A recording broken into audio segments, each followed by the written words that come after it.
नमस्कार दोस्तों, कैसे हैं आप सब लोग। आशा करता हूं आप सब लोग अच्छे होंगे। दोस्तों, आज हम बात करने वाले हैं एमसीएक्स स्टॉक के बारे में। लेकिन दोस्तों, आगे बढ़ने से पहले मैं आपको यह बता दूं, हमारी इस स्टॉक के ऊपर किसी भी तरह की कोई भी बाय या सेल की रिकमेंडेशन नहीं है। अगर आपको इस स्टॉक के अंदर किसी भी तरह की कोई भी पोजीशन बनानी है या फिर कोई भी ट्रेड लेना है तो अपने फाइनेंशियल एडवाइजर की सलाह पर लें। हमारी यहाँ पर कोई भी बाय या सेल की रिकमेंडेशन नहीं है। हम यहाँ पर केवल चार्ट पर एनालिसिस करेंगे। तो चलिए दोस्तों, अब हम चार्ट पर चल पड़ते हैं और बात करते हैं एमसीएक्स स्टॉक के बारे में। दोस्तों, ये इस स्टॉक का वीकली टाइम फ्रेम का चार्ट है, जो कि आपको हर कैंडल 1 वीक की दर्शाता है। दोस्तों, अगर हम इस स्टॉक की शुरुआत से चर्चा करें तो ये स्टॉक लगभग आया था 2012 के आसपास। मैं आपको स्टार्टिंग से ये स्टॉक दिखाता हूँ। मार्च 2012 में ये स्टॉक लिस्ट हुआ था, जहां से ये स्टॉक गिरता हुआ 2012 मई में 880 तक नीचे तक आया। अगर इस स्टॉक की की चर्चा करें तो 1380 के आसपास ये स्टॉक लिस्ट हुआ था और नीचे की तरफ गिरता हुआ ये स्टॉक 880 तक आया। वहां से स्टॉक ने एक लंबी चाल ऊपर की तरफ की दिखाई और इस स्टॉक ने अपने हाई को ब्रेक किया और 1600 तक, लगभग 1600 के हाई तक ये स्टॉक गया और लगभग अपने प्राइस का डबल हो गया। लेकिन वहां से स्टॉक ने एक बड़ी गिरावट नीचे की तरफ की दिखाया और 240 रुपए तक के लो स्टॉक ने 2013 अगस्त तक दिखाए और स्टॉक ने एक बहुत ही बड़ी गिरावट 2013 के अंदर की। वहां से स्टॉक ने एक टाइम वाइज करेक्शन की जो काफ़ी लंबे समय तक चली और आप देख सकते हैं दोस्तों, 2016 में भी इस स्टॉक ने अपने हाई को ब्रेक नहीं किया जो कि पहले बना हुआ था और 2016 अक्टूबर में लगभग 1400 रुपये तक के हाई स्टॉक ने बनाए और फिर से नीचे की तरफ आते हुए अपनी वीकली 200 200 की मूविंग एवरेज को नीचे की तरफ ब्रेक करते हुए 680 तक के लो बनाए और उसी दौरान लगभग इसने, टाइम की बात करें आप तो जनवरी 2018 से जुलाई 2019 तक, जनवरी 2018 से जुलाई 2019 तक लगभग 1.5 साल टाइम पास किया और वहां से इसने 200 दिन की मूविंग एवरेज को ऊपर की तरफ ब्रेक किया और फिर से अपने हाई को एक बार टेस्ट किया जो कि 1400 के आसपास था, जो स्टॉक ने 2016 अक्टूबर में भी अचीव किया था। वहां से नीचे की तरफ गिरते हुए इसने अपनी 200 की मूविंग एवरेज पर वीकली टाइम फ्रेम पर 950 के आसपास सपोर्ट ली और वहां से स्टॉक ने एक ब्रेकआउट ऊपर की तरफ की दिखाया और अपने ऑल टाइम हाई को ब्रेक करते हुए अक्टूबर 2021 में इस स्टॉक ने 2000 रुपये तक के अपने हाई को अचीव किया और अपना जो लास्ट हाई था उसको ऊपर की तरफ ब्रेक कर दिया। जो 2012-13 में इसने हाई बनाया था उसको ऊपर की तरफ ब्रेक करके 2000 रुपये तक के इसने 2100 रुपये तक के हाई को बनाया।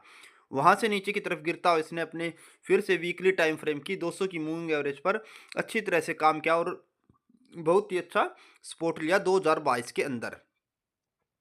लेकिन 2023 मई में स्टॉक ने एक बड़े बुल रन की शुरुआत की और यहाँ पर इसके लो की बात करें तो ये लगभग 1375 रुपये इसका लो था और मई 2023 में इस स्टॉक ने एक बड़े बुल रन की शुरुआत की और यहाँ से ये स्टॉक 1300, 1350 से ये स्टॉक ऊपर की तरफ निकलता हुआ लगभग 6000 रुपये से ऊपर तक के इसने हाई को अचीव किया, 7000 रुपये तक, और अपने प्राइस का लगभग 6 गुना ये स्टॉक एक साल के अंदर हो गया। अगर आप टाइम की बात करें मई 2023 से इसने जो अपना हाई बनाया है वो बनाया है नवंबर 2024। 1.5 साल के अंदर स्टॉक ने लगभग अपने प्राइस का 6 से 7 गुना अचीव किया और 7000 रुपये तक के हाई इसने 2024 में बनाए और यहाँ से अब ये स्टॉक हल्की फुल्की करेक्शन कर रहा है और लो की बात करें तो अभी फिलहाल इसने 2024 2025 जनवरी में 5200 तक के लो बनाए हैं और अभी ये स्टॉक 6000 के आसपास काम कर रहा है। हम अगर डेली टाइम फ्रेम पर जाएं तो अब हम इसकी करंट देख सकते हैं, करंट में ये क्या कर रहा है। 2024 में इसने एक बार अपनी डेली की 200 की मूविंग एवरेज को टेस्ट किया था, उसके बाद ये स्टॉक 7000 रुपये तक के हाई लगा चुका है और अभी ये फिर से अपनी डेली की मूविंग एवरेज को 200 दिन की टेस्ट करने के लिए नीचे की तरफ आया हुआ है।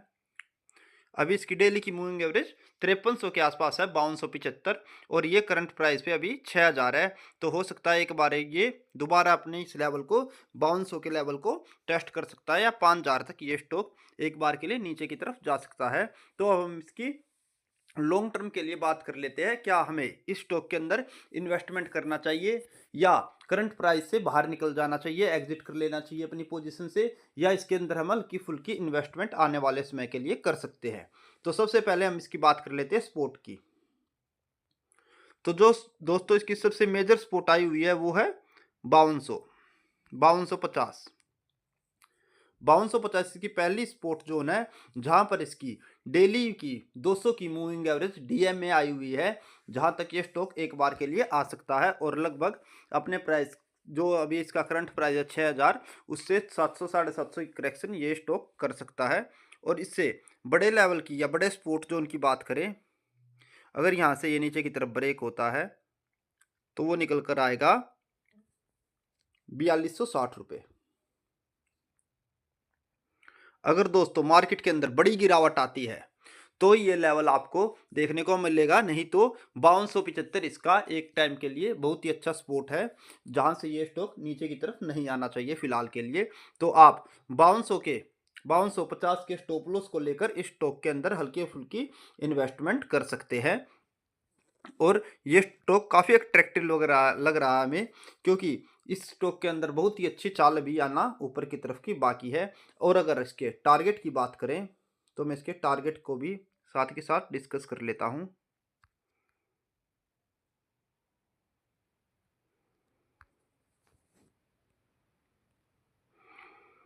तो दोस्तों इसके टारगेट की बात करें, अगर ये स्टॉक अपनी 62% की मूविंग एवरेज को ऊपर की तरफ ब्रेक कर देता है, जो कि है 6350, तो ये अपने हाई को दोबारा से रीटेस्ट करेगा, जो कि है 7000।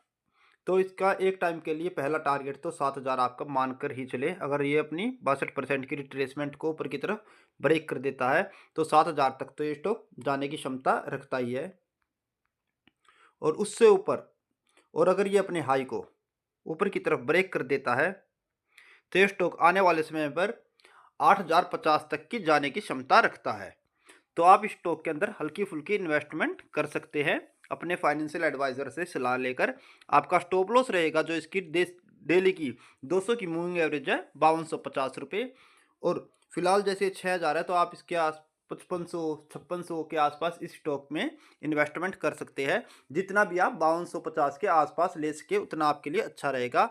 आपके लिए ऊपर के टारगेट बहुत ही अच्छे निकल कर आए हुए हैं, 7000 रुपये और 8050 रुपये आपके दो टारगेट ऊपर के तरफ के हैं। आपका स्टॉप लॉस रहेगा 5250 रुपये।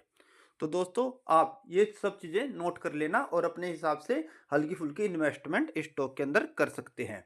और अगर आपको हमारा चैनल पसंद आया हो तो इसको लाइक करें, शेयर करें, कमेंट करें, और हमारे चैनल को आप सब्सक्राइब कर सकते हैं और बेल आइकन को दबा लें, ताकि आपको आने वाले समय में जो भी अच्छी अच्छी वीडियो और यूज़फुल वीडियो देखने को मिलती रहें। तो दोस्तों धन्यवाद।